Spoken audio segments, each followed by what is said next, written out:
Во ова издание, Зелената книга прогласен за најдобар филм, како помина годинешното доделување на Оскарите. Заладување на односите меѓу владеачките СДСМ и ДУИ, копијата се кршат околу имунитетот на Трајко Велјановски. Февруари е месец на карневалите. Ве водиме ни светот на маските од Венеција преку Вевчани до Рио де Жанеиро. Останете со нас. Добро вечер. Ова е ТВ журналот Ньюсфлеш на Гласот Америка на македонски. Јас сум Тоше Огњанов. Раскош, гламур, емоции и помалку патетика имаше синоќа на доделувањето на Оскарите во Лос Анџелес. Дуетот на Леди Гага и Бредли Купер во музичкиот дел од церемонијата е тоа за кое што се зборува денес во САД. Во делот со наградите пак, Оскарот за најдобар филм го доби Зелената книга на режисерот Питер Фарели. Големи беа очекувањата и за Рома на режисерот Алфонсо Куарон, кој освои Оскар за најдобар филм од неанглиско говорно подрачје. Младиот Реми Малек пак го добие Оскарот за најдобра главна машка улога во филмот Боемска рапсодија. А за најдобра актерка беше прогласена Оливија Колман за улогата во филмот Фаворитката. Во продолжение следат другите вести. Американскиот претседател Доналд Трамп предвидува добри односи со севернокорејскиот лидер Ким Јонг Ун на нивниот самит неделава во Виетнам, а Белата куќа вели дека главната цел на разговорите е денуклеаризација на Северна Кореја. Двајцата лидери се сретнаа минатиот јуни, пошто Трамп објави дека нема повеќе нуклеарна закана од Северна Кореја. Се заладуваат односите меѓу владеачките СДСМ и ДУИ, откако спикерот Џафери синоќа пред полнок не ја стави на гласање точката за одземање на имунитетот на Трајко Велјановски, еден од обвинетите за организација на настаните од 27 април. Како што јавува нашиот дописник Владимир Мирчевски, социјалдемократите соопштија дека денеска нема да учествуваат во работата на парламентот, поради што беа и откажани 2 пленарни седници. Нивни представници не се појавија ниту на редовната координација кај претседателот на собранието. Ситуацијата во Венецуела забрзано станува тензична. САД веќе му дадоа легитимитет на опозицијскиот лидер Хуан Гуаидо, но дел од европските земји се уште се двоумат. Хедри Риджвел јавува за настаните во Венецуела. Илјадници поддржувачи на опозицијата протестираа на улиците на Каракас за време кога расте притисокот од Хуан Гуаидо врз владата на Николас Мадуро. Денес во Венецуела можевме да имаме слетување на авиони со хуманитарна помош. Оспорениот претседател Николас Мадуро блокираше поголем дел од странската помош. Војската на САД достави храна и лекови до границата на Венецуела. Додека Вашингтон бара Мадуро да се повлече, Европа не е толку гласна. Тројца виши европски пратеници беа поканети од опозиционите парламентарци во Каракас да ја посетат Венецуела. Им беше забранет влез и беа принудени да се вратат во Мадрид.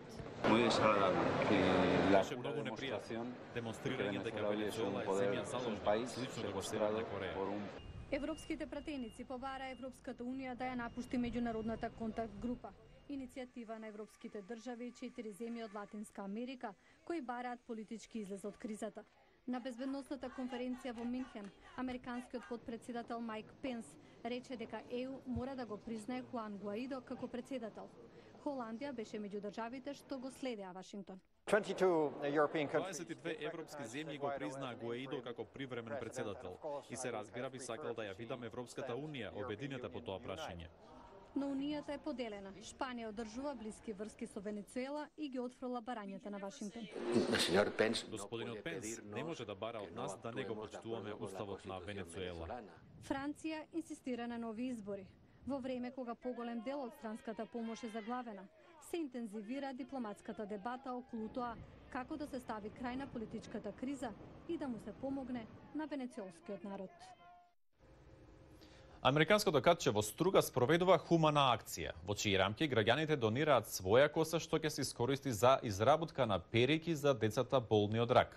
Мики Трајковски известува.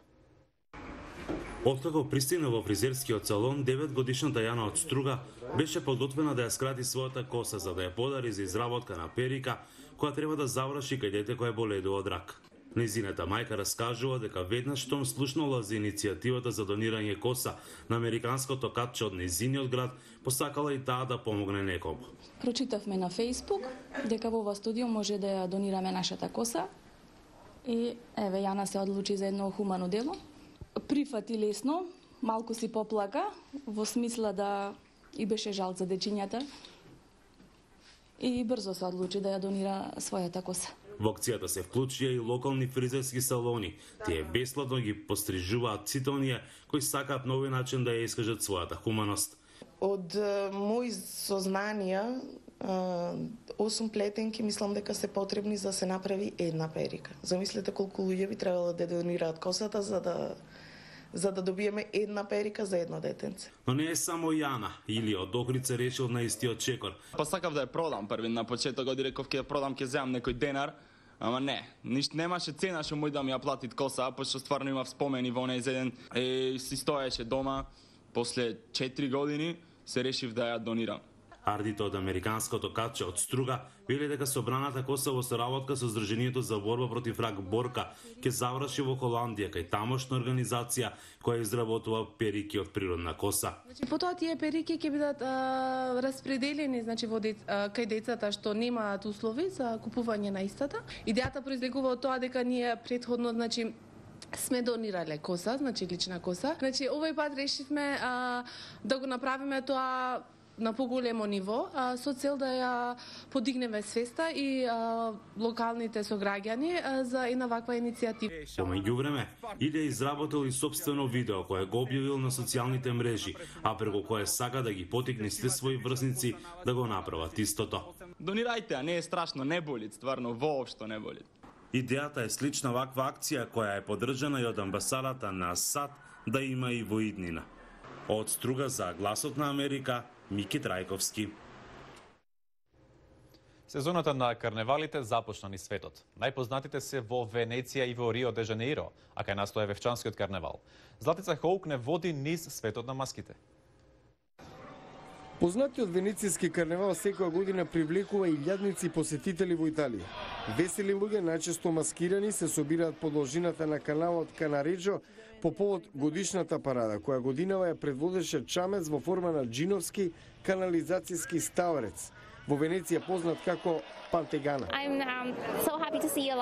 Многу сум среќна што можам да видам луѓе со различни костими и маски. Одлично е.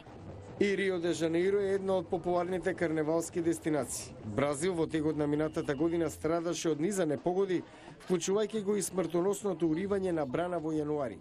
Учесниците на карневалот настојуваат да ги развеселат луѓето. 2019 година започна тензично. Сакаме луѓето барем за кратко да заборават на проблемите и да уживаат.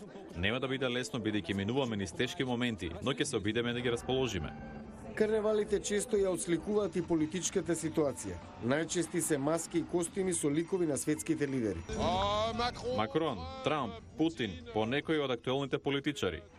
И филмските карактери се многу популарни, но некои земји се држат до традицијата. Во Боливија свеченостите започнуваат така што учесниците прават голема врева за да ги разбудат духовите на карневалот.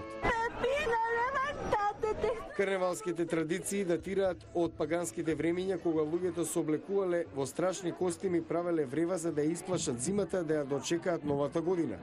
Во македонското село Вевчани православните христијани го слават почетокот на новата година според стариот јулијански календар со уличен карневал, кој што потекнува од антички пагански ритуали.